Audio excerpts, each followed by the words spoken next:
नमस्कार दोस्तों, मैं हूं परवीन सानी। दोस्तों, क्या बिहार में चुनाव आयोग की ओर से चलाए जा रहे विशेष गहन संशोधन से अब बीजेपी के अंदर भी विरोध की चिंगारी फूट चुकी है? क्या एसआईआर अब बीजेपी को डराने लगा है? क्या इससे सत्तारूढ़ बीजेपी को भी टेंशन होने लगी है? विपक्ष की ओर से एसआईआर को लेकर जो सवाल उठाए जाने थे वो तो उठाए ही जा रहे हैं। विपक्ष मतदाता सूची में बड़े पैमाने पर वोट छीनने और चुनाव आयोग की जल्दबाजी पर भी सवाल उठा रहा है।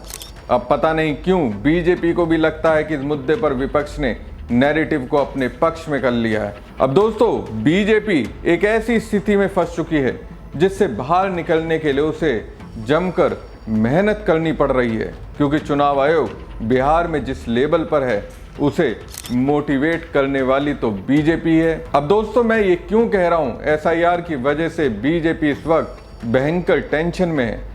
उसकी वजह एक बैठक है। इस बैठक में दोस्तों जो बातें बीजेपी के नेताओं ने रखी, ये नेता एसी कमरे में बैठने वाले नहीं हैं, ये नेता लोगों के बीच रहते हैं। उन्होंने जो दोस्तों कहानी बताई, बीजेपी के रणनीतिकारों के रोंगटे खड़े हो गए। एसआईआर की वजह से बीजेपी की राजनीति इस वक्त कितनी पिछड़ चुकी है, उसकी पूरी कहानी सिलसिलेवार तरीके से रखी गई। बकायदा आंकड़ों के जुबानी बीजेपी की पिछड़ी राजनीति की पूरी कहानी बताई गई। दोस्तों, बिहार बीजेपी के संगठन सचिव भीखू भाई ने बिहार में 26 कार्यकर्ताओं के साथ एक बैठक की थी, जिसमें उन्हें पूरे राज्य में फैलकर मतदाताओं से मिलने, उनकी आशंकाओं को दूर करने और नामांकन प्रक्रिया में सहायता करने के निर्देश दिए गए। खबर तो यह है कि बीजेपी इस बात से चिंतित है कि विपक्ष ने बूथ स्तर पर ज़्यादा सक्रियता दिखाई है और बूथ लेवल एजेंट्स की संख्या बढ़ाने में भी वो बीजेपी से आगे निकल गए हैं। 25 जून से 2 जुलाई के बीच चुनाव आयोग के आंकड़ों के अनुसार बिहार में सभी दलों के बीएलए की संख्या में 13% वृद्धि हुई।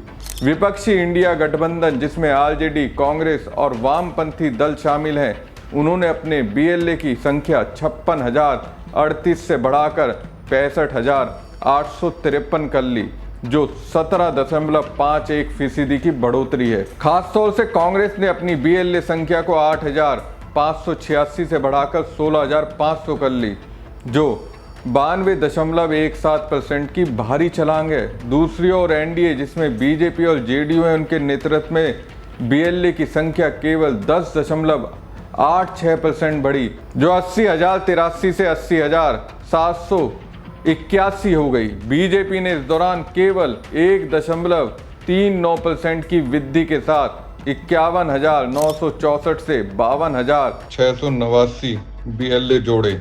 भीखू भाई की बैठक में मतदाताओं की मुख्य चिंताओं पर चर्चा हुई, विशेष रूप से चुनाव आयोग की जल्दबाजी और प्रक्रिया में पारदर्शिता की कमी को लेकर। उन्होंने कहा, लोगों को लेकर गणना फॉर्म नहीं दिया जा रहा है और अधिकांश लोगों का कहना है कि उनके फॉर्म अभी तक जमा ही नहीं किए गए हैं। बीजेपी के पास 52,000 से ज़्यादा बीएलए होने के बावजूद पार्टी 73,000 मतदाता केंद्रों को पूरी तरह से कवर नहीं कर पाई है, जिसे बीजेपी ने विपक्ष की तुलना में अपनी निष्क्रियता के रूप में देखा। दोस्तों, बीजेपी के एक नेता का नाम न बताने की शर्त पर कहा गया कि सिर्फ 30% लोगों ने नामांकन फॉर्म के साथ आवश्यक दस्तावेज जमा किए हैं, जबकि 70 से 80% फॉर्म बिना किसी दस्तावेज के जमा हुए हैं, जो चुनाव आयोग की ओर से तय 11 दस्तावेजों में से किसी एक की गैर मौजूदगी को बताता है। चुनाव आयोग ने मतदाता सूची को अंतिम रूप देने का जिम्मा इलेक्शन रजिस्ट्रेशन ऑफिसर्स को सौंपा है, जो जमा किए गए दस्तावेजों के आधार पर निर्णय लेंगे। बीजेपी चाहती है कि उसके बीएलए इस प्रक्रिया में अंत तक शामिल रहे। 1 अगस्त के बाद जब पूरक दस्तावेज अपलोड करने की समय सीमा शुरू होगी, ये प्रक्रिया और भी महत्वपूर्ण हो जाएगी। पिछले सप्ताह बीजेपी के राष्ट्रीय महासचिव बीएल संतोष बिहार में थे और उन्होंने राजगीर और मुजफ्फरपुर में शीर्ष स्तर की बैठकों में हिस्सा लिया। बीजेपी का मानना है कि विपक्ष की ओर से उठाए गए वोट छीनने के आरोपों का जवाब देने और मतदाताओं का भरोसा जीतने के लिए सक्रिय कदम उठाने की जरूरत है। दरअसल वरिष्ठ टीवी पत्रकार अजीत अंजुम और बिहार के कुछ अन्य पत्रकारों ने चुनाव आयोग की धांधली के वीडियो बनाकर सारी प्रक्रिया की पोल खोल दी। अजीत अंजुम बिहार के कई कस्बों गांवों में पहुंचे और वहां से दिखाया कि बीएलओ सिर्फ खाना पूर्ति कर रहे हैं। कई फॉर्मों में उनके सिर्फ साइन थे, फॉर्म पर मतदाता की पूरी जानकारी नहीं थी। कई क्षेत्र विशेष के मतदाताओं को विदेशी बताकर उनके नाम मतदाता सूची से उड़ाए जा रहे थे। कुछ पत्रकारों की सक्रियता ने पूरे मामले का पर्दाफाश कर दिया। चुनाव आयोग अभी तक अजीत अंजुम की एक भी वीडियो रिपोर्ट का खंडन नहीं कर पाया है। अलबत्ता उनके खिलाफ फर्जी एफआईआर दर्ज कराई गई। आरजेडी नेता तेजस्वी यादव ने ईसीआई पर फिर हमला करते हुए कहा कि मतदाता सूची पुनर्निरीक्षण प्रक्रिया में लगातार सामने आ रही धांधली, गड़बड़ी, लगातार बदलते नियम और विपक्ष और मतदाताओं द्वारा उठाए जा रहे सवालों के प्रति चुनाव आयोग बिल्कुल बेपरवाह है। चुनाव आयोग चाहता है वो गड़बड़ी करते जाए और उन पर कोई उंगली भी ना उठाए। वरिष्ठ पत्रकार अजीत अंजुम जी ने वही किया जो एक निष्पक्ष और ईमानदार पत्रकार को मतदाताओं के मताधिकार से जुड़े लोकतंत्र की एक महत्वपूर्ण प्रक्रिया में गड़बड़ी को लेकर तुरंत करना चाहिए था। तेजस्वी यादव ने एक्स पर अजीत अंजुम का वीडियो शेयर करते हुए लिखा, जब मतदाता सूची पुनर्निरीक्षण की प्रक्रिया में जानबूझकर की जा रही गड़बड़ी और खानापूर्ति को लेकर स्वाभाविक प्रश्न किए गए तो चोरी पकड़े जाने पर चुनाव आयोग ने किस नैतिक अधिकार के तहत अजीत अंजुम जी पर एफआईआर दर्ज करवाई। एक वरिष्ठ निष्पक्ष पत्रकार पर नीतीश कुमार द्वारा एफआईआर कराना घोर निंदनीय है। देश में अघोषित आपातकाल लागू है और इस सरकार में जो सरकार अथवा उसका एजेंडा लागू कर एजेंसियां या संगठन की आलोचना करेगा, तानाशाही मोदी सरकार उसे नहीं छोड़ेगी और हर संभव तरीके से उसे प्रताड़ित करेगी।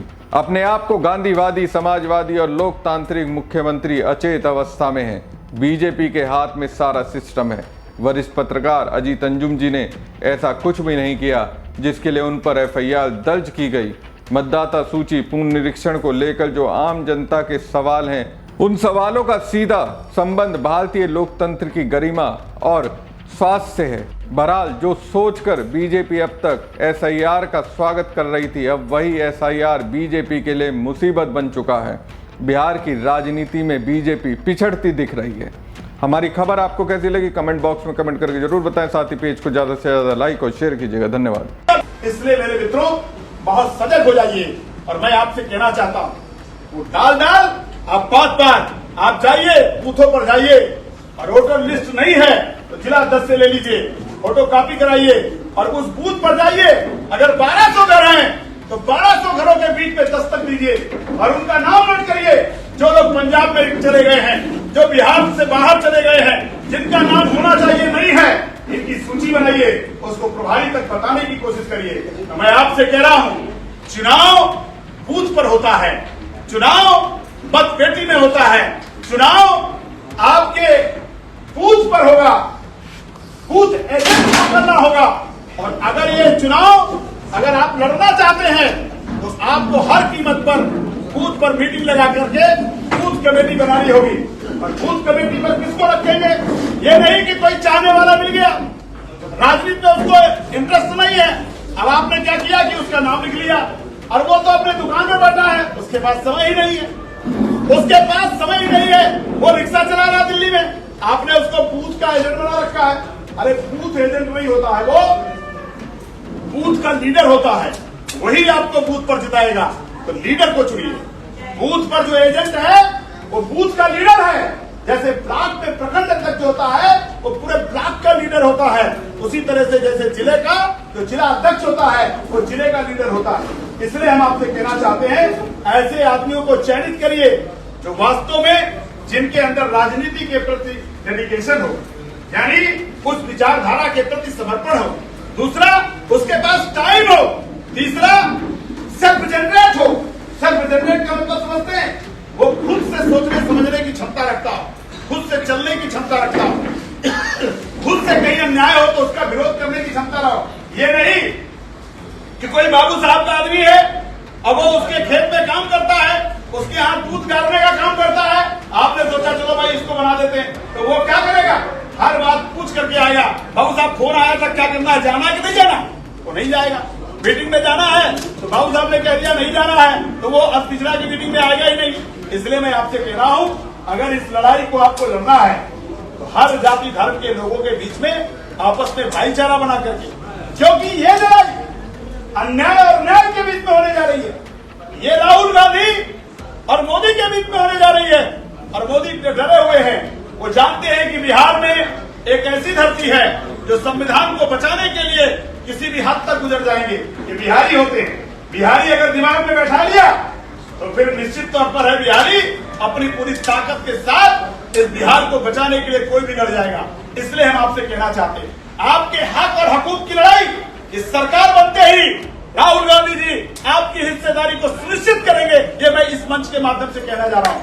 लेकिन जब सरकारें नहीं बनेगी तो क्या करोगे ताली? इसलिए अभी आपका पूरा ध्यान होना चाहिए।